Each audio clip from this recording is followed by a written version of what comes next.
Hi, everybody. Mike Logan from AskMikeTheCounselor2.com. Got to get comfortable. And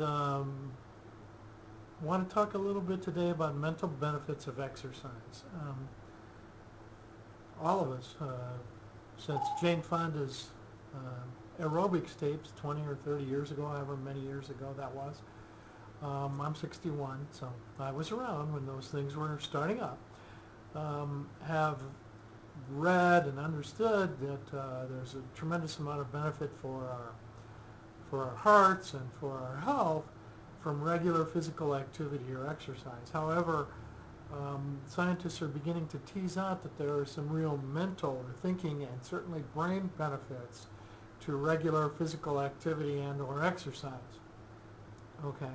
Now, if you've read anything at all about the brain fitness information that's really beginning to sweep through the media these days, and you've looked at Norman Doidge's work or Simon Evans and Paul Berghardt, who've written Brain Fit for Life, or Alvaro Fernandez, who is the co-author of The Sharp Brain's Guide to Brain Fitness, both of them or all of them talk about the pillars of brain fitness.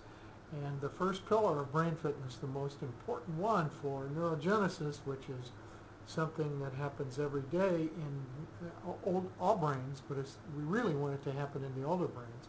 Neurogenesis is the growth of new brain cells. I grow about 10,000 new neurons a day, which is not as many as I lose, especially if I fill my body up with stress hormones or high fructose corn syrup, processed foods, or booze. Okay, so I want to encourage as much neurogenesis as I can, so I'm going to do regular physical exercise. That's the most important thing you can do for neurogenesis. And neurogenesis wasn't even known 10 years ago, 10, 15 years ago, I'm sure. 15 years ago, it wasn't even known.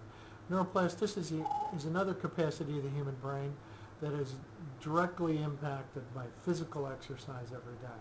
Well, I'm not talking about going to the Gold's Gym and tossing around huge barbells with the Muscle Beach guys. You don't have to do that to get the impact of physical exercise for your neuroplasticity and neurogenesis. Neuroplasticity is your brain's, the neurons connect every time you learn something new.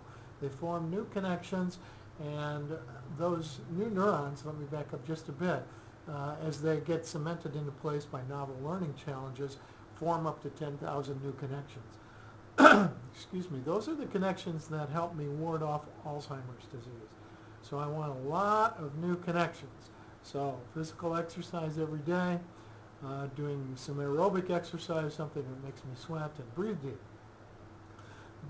And by deep, it doesn't need to be exhausting, but it needs to be deep enough breathing that it's difficult for me to do the exercise and talk at the same time. So the more neurogenesis and the more neuroplasticity that I have going on, the more mental benefits I have, the better my thinking is, the better the hormones are in my brain. I get some endorphins, I get anti-aging hormones, I slow down this aging process that I am deep into. So the mental benefits of exercise are very important. They're daily, they're cumulative, and the good news is that I don't need to hire a personal trainer. I don't need to have a lot of expensive equipment. I need to be able to walk, to ride my bike, to do high-intensity interval training in the basement, which is basically 30-second intervals of the calisthenics we used to do before PE class in junior high school. Some jumping jacks, some burpees, some crunches, maybe a little skipping rope or walking on the treadmill, that kind of thing. A couple of times a day, 20 minutes. I'm sure you can manage 20 minutes, find 20 minutes in order to ward off Alzheimer's disease. Mental benefits of exercise. Mike Logan, Ask Mike the Counselor. Thanks, guys. Bye-bye.